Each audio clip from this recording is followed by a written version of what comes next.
Estranged family who sided with my lying ex during divorce now begs to reconcile after our son was born, and I just left them begging in the rain. Hey Reddit, my family chose my lying ex-wife over me during the divorce, believed every word of her BS without asking for my side, and ghosted me for 3 years. Now that I have a son with my new partner, they suddenly want to reconcile.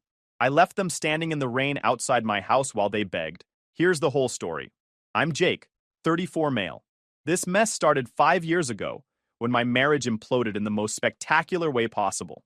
My ex-wife Amber and I got married young. I was 25, she was 24. Met in college, dated for 3 years, got married right after graduation, like a couple of idiots who thought love was enough. We met during sophomore year at the University of Nebraska. She was in the business program, I was in engineering. One of those chance encounters at a campus coffee shop where she spilled her latte on my thermodynamics textbook. She bought me a replacement coffee, we started talking, and somehow 3 hours disappeared while we sat there discussing everything from career goals to favorite childhood cartoons. The early relationship was good, really good.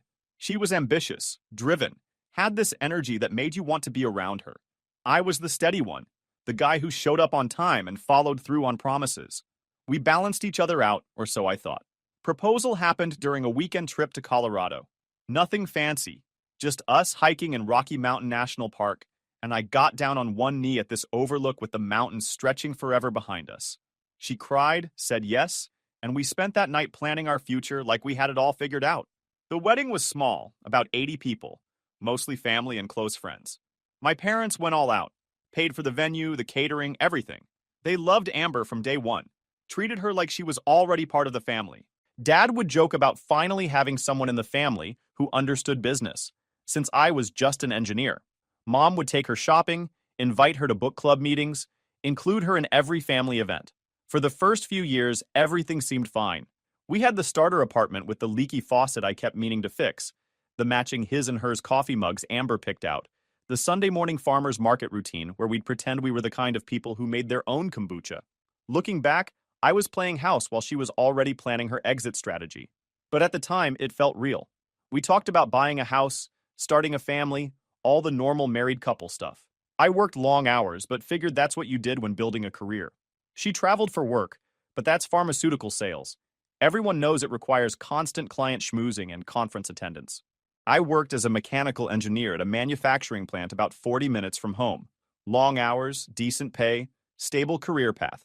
Nothing glamorous, but it paid the bills and gave us a comfortable life. Amber worked in pharmaceutical sales, traveled a lot for conferences, made good commission when she actually closed deals. My family loved her. Mom treated her like the daughter she never had. Dad would spend hours talking to her about his woodworking projects, showing her his workshop like she actually cared. My sister Bailey thought Amber hung the moon, constantly asking for fashion advice, career guidance, all that big sister energy, even though Amber was only 2 years older. The warning signs were there if I'd been paying attention. Amber's business trips got longer and more frequent. She'd come home exhausted, uninterested in talking about her week. Started password protecting her phone and laptop for client confidentiality. Our conversations became transactional. Bills to pay, groceries to buy, whose turn to take out the trash. I chalked it up to work stress. Pharmaceutical sales is cutthroat. Lots of pressure to hit quotas. I figured she needed space to decompress, so I gave it to her. Turns out she needed space to sleep with her regional sales manager. Found out the worst way possible. Came home early from a site inspection that got canceled due to equipment failure. The manufacturing plant we were upgrading had a cooling system malfunction, and they shut down operations for safety reasons. My project manager told everyone to head home. We'd resume Monday. It was a Thursday afternoon, around 2 p.m. I'd texted Amber letting her know I was coming home early, asking if she wanted me to grab takeout for an early dinner. She didn't respond, which wasn't unusual. She was probably in meetings or with clients. Pulled into our driveway behind an unfamiliar BMW. Figured it was a neighbor's guest or someone parked in the wrong spot. Our apartment complex was always having parking disputes. I grabbed my work bag and toolbox from the back seat, mentally planning what I'd do with the unexpected free afternoon. Maybe finally fix that leaky faucet or work on my Mustang restoration project in the shared garage. Walked into our bedroom to find my wife and her boss doing exactly what you'd expect. The cliche was almost insulting, like they couldn't have been more original in their betrayal. My wife, the woman I'd promised to love forever, tangled up with Bradley from regional sales on our bed, the one we'd picked out together at that furniture warehouse sale. Time does this weird thing in moments like that. Everything slows down and speeds up simultaneously. I noticed stupid details.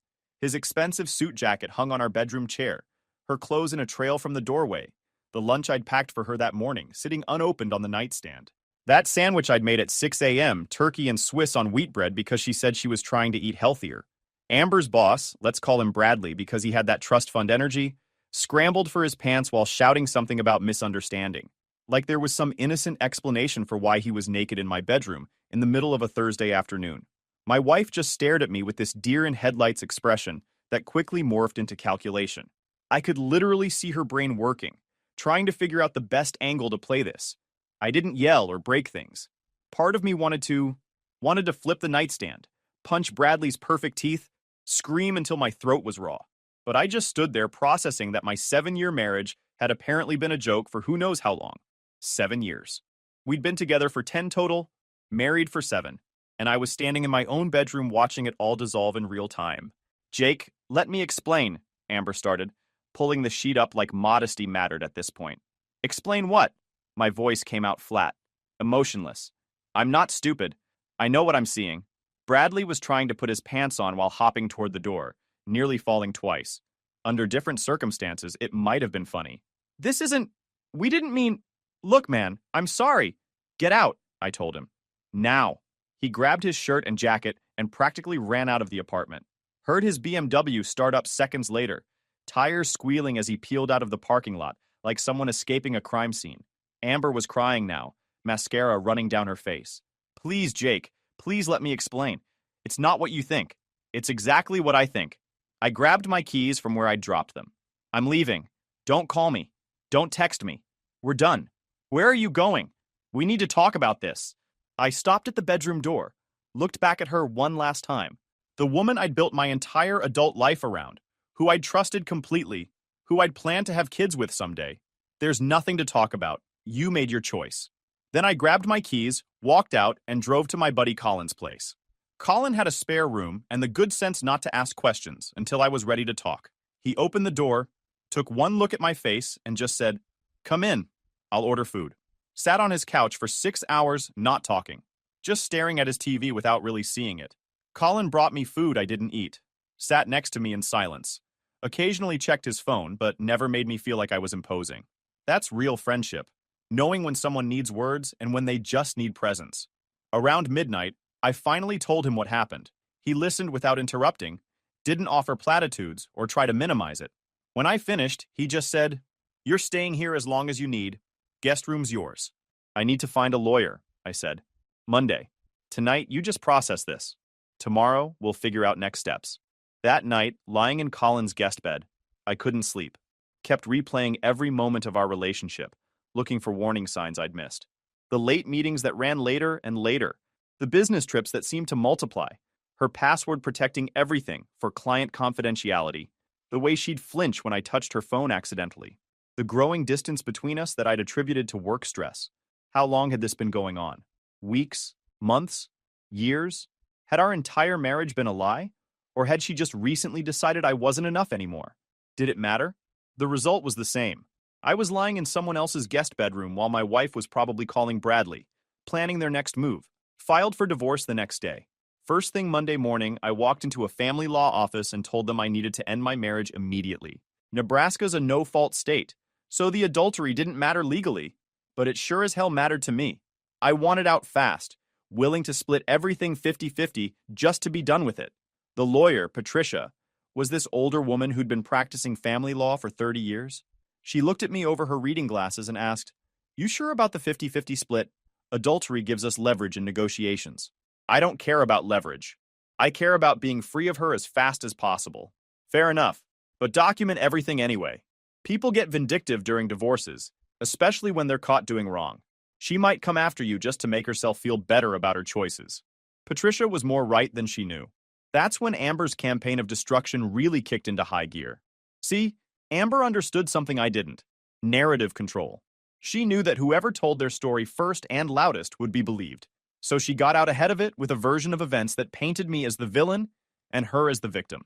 According to Amber's story, I was emotionally abusive, controlling, jealous. I'd been monitoring her phone and emails, accusing her of affairs without evidence, making her life miserable with my paranoia and insecurity. She'd finally found comfort with someone who treated her well, and I'd flown into a rage when I discovered it. The story was so detailed, so convincing, that my own family believed every word. Mom called 3 days after I moved out. Her voice was cold, disappointed. She wanted to know how I could treat my wife that way, why I'd let my insecurities ruin a good marriage. When I tried explaining what actually happened, she cut me off. Amber already told us everything. She's devastated. We saw the text messages you sent her. Text messages. That was clever. Amber had shown them texts I'd sent asking where she was, if she was okay, when she'd be home. Normal spouse texts that could be reframed as controlling and possessive if you squinted hard enough and wanted to believe the worst. Did you ask to see my side? I asked. We don't need to. Amber's been part of this family for 7 years. We know her character. And apparently, they didn't know mine. Dad was next. Showed up at Colin's place unannounced. Told me I needed to apologize to Amber and work on myself before it was too late to save the marriage. When I explained she'd been sleeping with her boss, he actually said, "Well, you must have driven her to it somehow." Driven her to it. Like cheating was an involuntary response to having a spouse who worked long hours. Bailey was the worst, though. My little sister, who I'd protected from bullies in middle school, helped with college applications, co-signed her first apartment lease.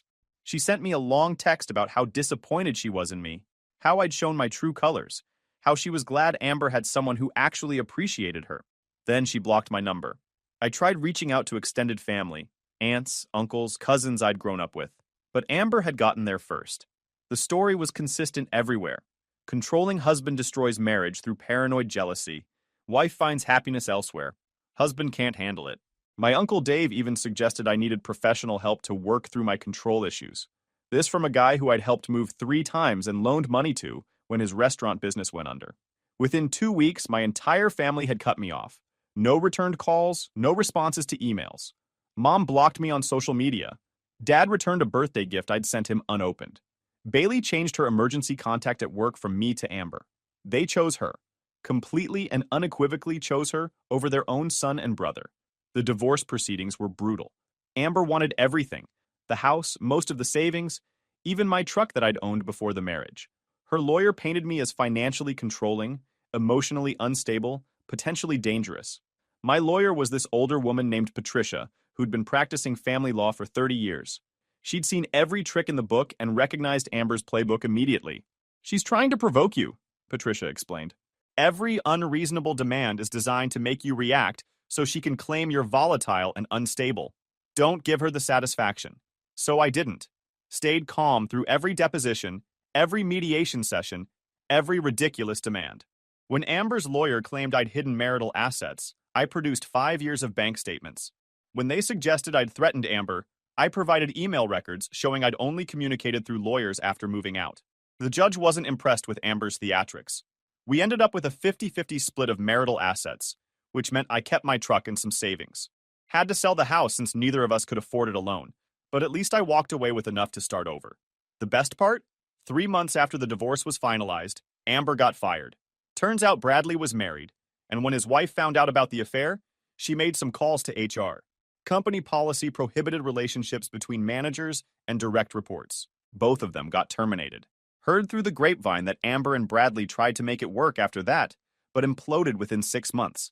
Hard to build a relationship on the foundation of mutual infidelity and destroyed marriages.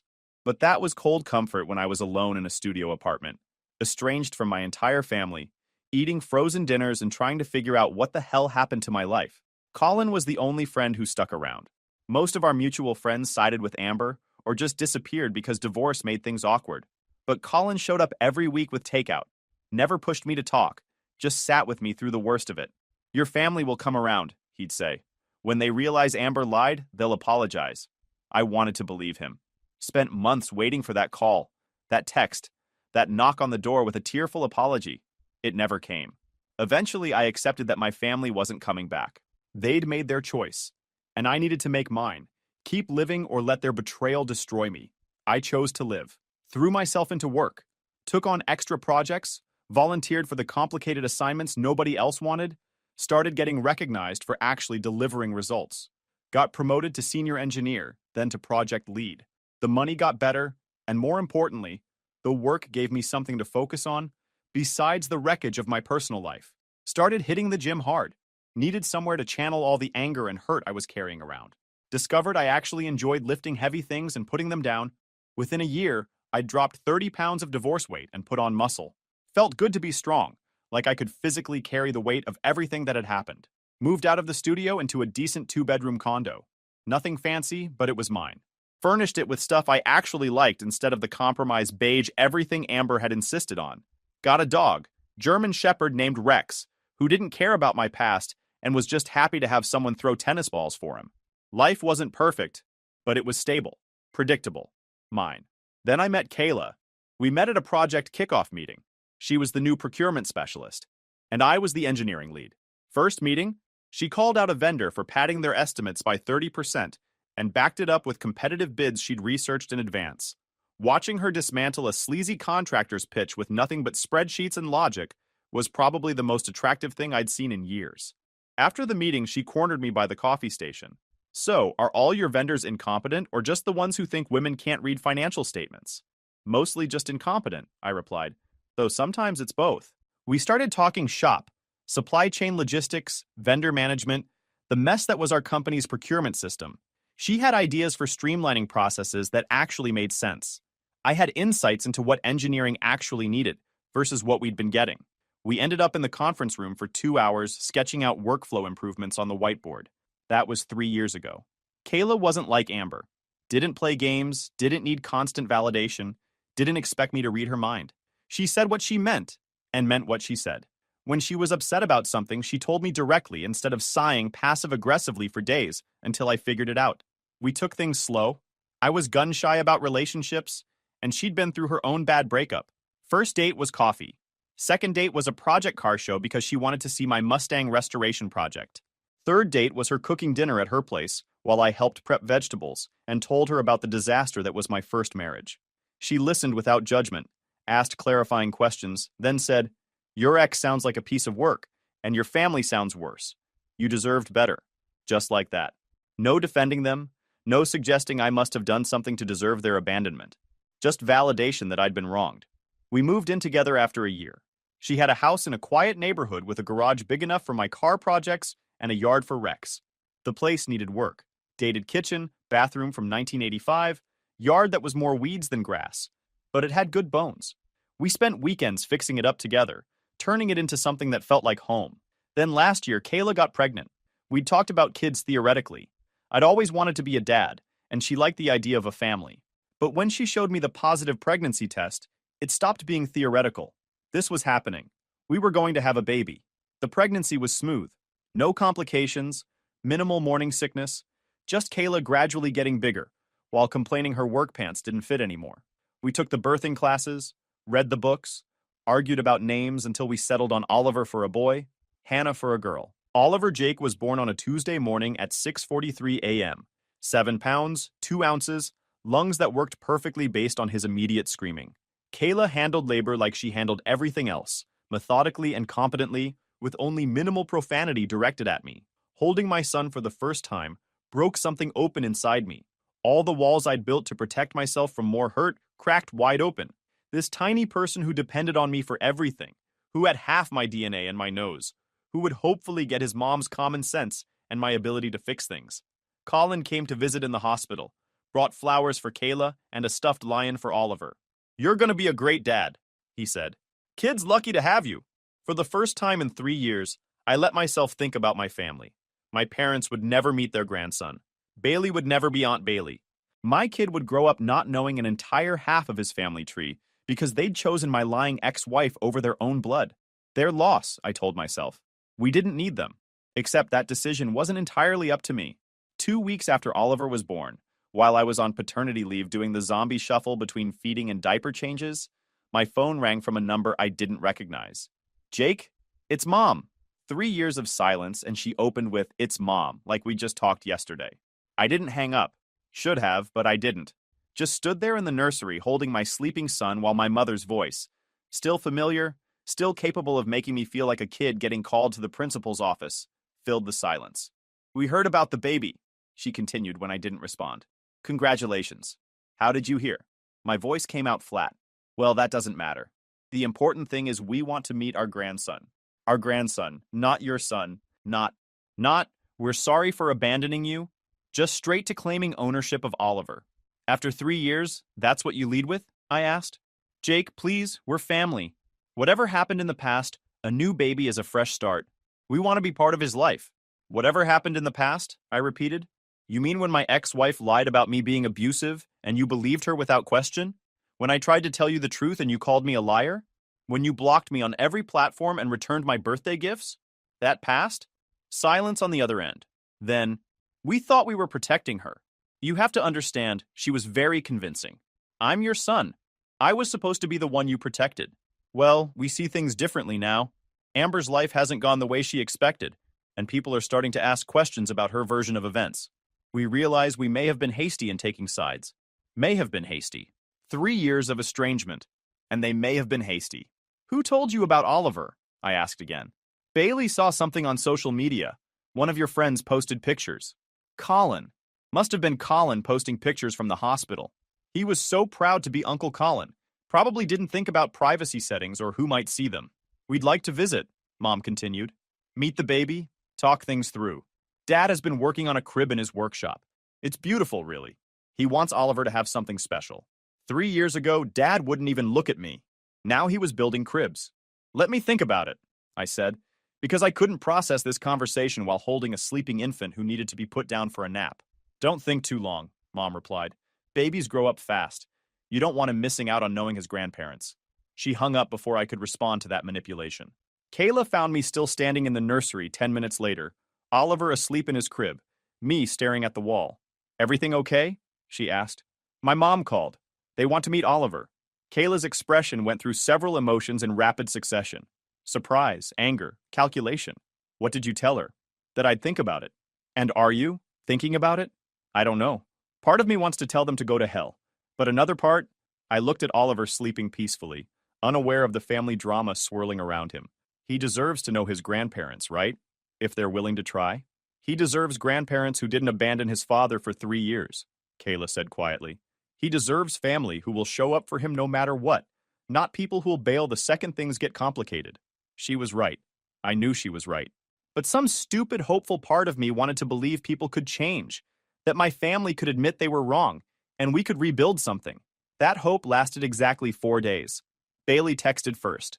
Long message about how she'd always loved me, how the last few years had been hard on everyone, how she wanted to be part of Oliver's life as his aunt.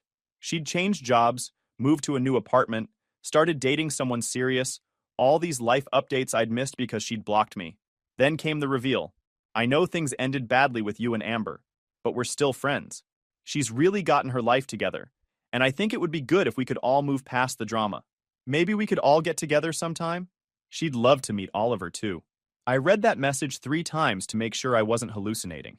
My sister wanted me to be cordial with my cheating ex-wife, the woman who destroyed my marriage and reputation, the woman my family had chosen over me, and she wanted to expose my newborn son to that toxic situation. I showed the message to Kayla. Her response was immediate. Absolutely not. They haven't learned anything, I said, more to myself than to her. They still think Amber's the victim. They just want access to Oliver without actually acknowledging what they did. So what are you going to do? That was the question, wasn't it? The easy answer was to tell them all to take a hike. Block their numbers, move on, let Oliver grow up without that side of his family. But something kept me from immediately pulling the trigger. Maybe I needed to see them one more time. Needed to know for sure that reconciliation was impossible before I closed that door permanently. I texted Mom back. You can visit Sunday at 2 p.m. Just you, Dad, and Bailey. 1 hour. If you bring up Amber or try to defend your actions, the visit ends immediately. She responded within minutes. Thank you. We'll be there. Colin came over Saturday night to help me prepare mentally. You sure about this? He asked, drinking the root beer I kept stocked for him while watching me pace the living room. No, but I need to know if there's anything salvageable. What's your best case scenario? I thought about it. They apologize. Genuinely apologize. Not some non-apology about how mistakes were made. They acknowledge they should have believed me, that Amber manipulated them, that they failed me as parents and as a sibling. They accept Kayla and Oliver without conditions. And worst case? They show up expecting everything to go back to normal. They want to play grandparents and aunt without acknowledging the 3-year gap where they treated me like I didn't exist. My money's on door number 2, Colin said. Yeah, mine too. Sunday arrived with typical spring weather. Gray clouds threatening rain, wind that made the trees sound angry. Appropriate atmospheric conditions for a family reunion that had terrible idea written all over it. Kayla set up the living room to minimize stress. Oliver would stay in his bouncer within our sight, but not immediately accessible to them. We'd keep it casual, in common areas only. No tours of the house, no intimate family moments in the nursery. They were guests, not family, until they proved otherwise. At 2:03 p.m., a car pulled into my driveway. Through the window, I watched my parents and sister get out. Mom had aged, more gray hair, new lines around her eyes. Dad moved slower, favoring his left knee. Bailey looked different too, sharper somehow, wearing business casual instead of her usual boho style. They stood outside for a moment, conferring. Then Dad pulled something from the back seat, a wooden rocking horse, beautifully crafted, clearly one of his workshop projects. The doorbell rang. I opened it to find my family standing on the porch holding gifts, wearing nervous smiles, looking like strangers I used to know. Hi, Mom said. Thank you for letting us come. I stepped aside to let them in. They filed past into the living room, where Kayla waited, standing protectively near Oliver's bouncer. I saw my mom's eyes go immediately to the baby, saw the calculation, the hunger to rush over and scoop him up. Everyone, this is Kayla, I said. Kayla, this is my mother Patricia, my father Dennis, and my sister Bailey. Kayla nodded politely, but didn't offer to shake hands. She understood this wasn't a friendly meet and greet. And this is Oliver, I continued, gesturing to the bouncer where my son was awake and alert, staring at the ceiling with that intense baby focus that meant absolutely nothing. Mom took a step forward. I moved between her and the baby. Let's sit down first, I said. Talk. We arranged ourselves awkwardly, my parents on the couch, Bailey in the armchair, me and Kayla standing like prison guards between them and Oliver. Not the warm family reunion they'd probably envisioned. Dad set the rocking horse down carefully. I made this for him. Quarter sawn oak, hand-carved details, should last generations. It's beautiful, Kayla said, because she had manners even when dealing with people who didn't deserve them. Silence settled like dust, everyone waiting for someone else to start. Finally, Mom cleared her throat. We've missed you. These past 3 years have been difficult. For everyone, Dad added quickly. Yes, for everyone, Mom agreed. But we're here now. That's what matters. We want to move forward. Move forward, I repeated. Just skip past everything that happened? Bailey jumped in, playing mediator like always. Nobody wants to dwell on the past. We all made mistakes. The important thing is we're family, and families work through their issues. What mistakes did I make? I asked. The question seemed to catch them off guard. Well, I mean, communication could have been better, Bailey said carefully. On all sides. I tried to communicate. I tried to tell you what actually happened. You blocked my number. You were going through a difficult time, Mom said in that placating voice I'd heard growing up. Emotions were high. We all said things we didn't mean. I never said anything I didn't mean. I told you the truth, and you called me a liar. Dad shifted uncomfortably. Look, son, Amber was very convincing. She had evidence, texts, emails, witnesses who said you'd been acting strange. We had to consider her side. Did you consider mine? You were angry, irrational. We thought you needed time to calm down. I caught her sleeping with someone else. In our bed. That's not irrational anger. That's normal human response to betrayal. She explained that situation, Mom said quietly. I felt something cold settle in my stomach. She explained it? What explanation could possibly justify that? She said you'd been emotionally checked out for months. She found someone who gave her the attention she needed. It wasn't right, but you pushed her to it. There it was. After 3 years, after supposedly realizing they'd been wrong, they still blamed me. Kayla stepped forward. I think you should leave. Wait, we just got here, Bailey protested. We haven't even held the baby. You're not going to, I said. Because you don't actually want to apologize. You want me to pretend nothing happened so you can play grandparents without acknowledging how badly you screwed up. We're here, aren't we? Dad said, spreading his hands. We're making an effort. That should count for something. Making an effort would have been believing your son 3 years ago. Making an effort would have been asking for my side of the story before cutting me off. This isn't making an effort. This is deciding you want something I have and expecting me to just give it to you. Mom's eyes filled with tears. How can you be so cruel? We're trying to heal this family. You broke it. You don't get to decide when and how it heals. Jake, please. Bailey stood up. Think about Oliver.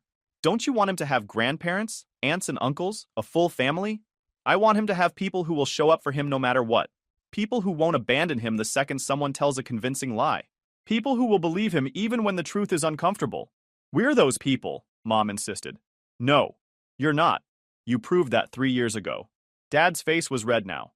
You're being unreasonable. We made a mistake, fine. But you're asking us to grovel for forgiveness like we committed some unforgivable sin. We're your parents. Show some respect. Respect is earned.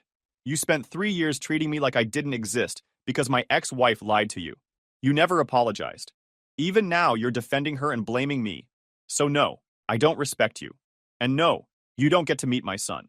You can't do this, Bailey said, voice rising. You can't keep him from his family because of some grudge. Watch me. Outside, the threatening rain finally started falling. Light at first, then heavier. The kind of rain that soaks through clothes in minutes. Mom was crying openly now. Please. We're sorry. We're so sorry.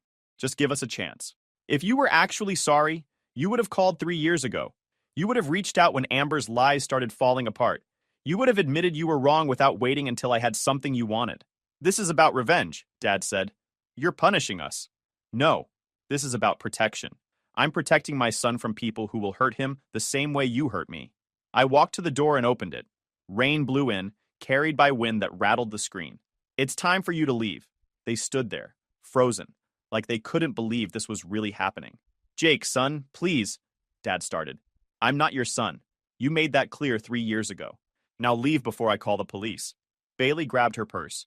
This is ridiculous. You're going to regret this. The only thing I regret is wasting an hour of my Sunday on people who don't deserve it. Mom tried one more time. At least let us leave our phone numbers, in case you change your mind. I won't. They filed out into the rain, moving slowly like they still expected me to stop them. Dad grabbed the rocking horse he'd made, struggled with it through the doorway. They stood on the porch getting soaked, looking back at me with expressions of disbelief and hurt. You're making a mistake, Dad called through the rain. No, you made the mistake. 3 years ago. This is the consequence. I closed the door. Through the window, I watched them run to their car, struggling with the wooden horse, getting drenched. The car sat in my driveway for a full 5 minutes, engine running, probably arguing about their next move. Finally, it backed out and drove away. The house was quiet except for Oliver making small baby noises in his bouncer. Kayla wrapped her arms around me from behind. You okay? Yeah, I'm good. And I was. Felt lighter somehow, like I'd been carrying their expectations and finally set them down. Colin called an hour later. How'd it go? About as well as you predicted. They wanted instant forgiveness and access to Oliver without actually acknowledging what they did. So you kicked them out? In the rain? Nice touch. Very dramatic. Wasn't planned. Weather just cooperated. You think they'll try again? I looked at Oliver, now sleeping peacefully after his bottle, completely unaware his father had just permanently cut off half his family tree. Probably. But it won't matter. I'm done. Done trying to fix relationships with people who broke them. Done hoping they'd suddenly become the family I needed. Done letting their dysfunction anywhere near my son. Oliver stirred in his sleep, one tiny fist escaping his swaddle. I tucked it back in, marveling at how something so small could make everything else seem unimportant. He'd grow up with one set of grandparents, Kayla's folks, who'd welcome me without hesitation, and already treated Oliver like he'd hung the moon. He'd have Uncle Colin and Aunt Lisa, Colin's girlfriend who'd become part of our chosen family. He'd have the family we'd built instead of the one I'd been born into. That was enough. More than enough. My phone buzzed. Text from an unknown number. Please reconsider. We love you. Mom. I deleted it without responding. Then I blocked the number. Because some bridges don't need rebuilding. Some relationships aren't worth salvaging. And some people show you exactly who they are when things get difficult. If you enjoyed this video, please hit that subscribe button. It really helps the channel and help us bring you more and better stories. Thanks.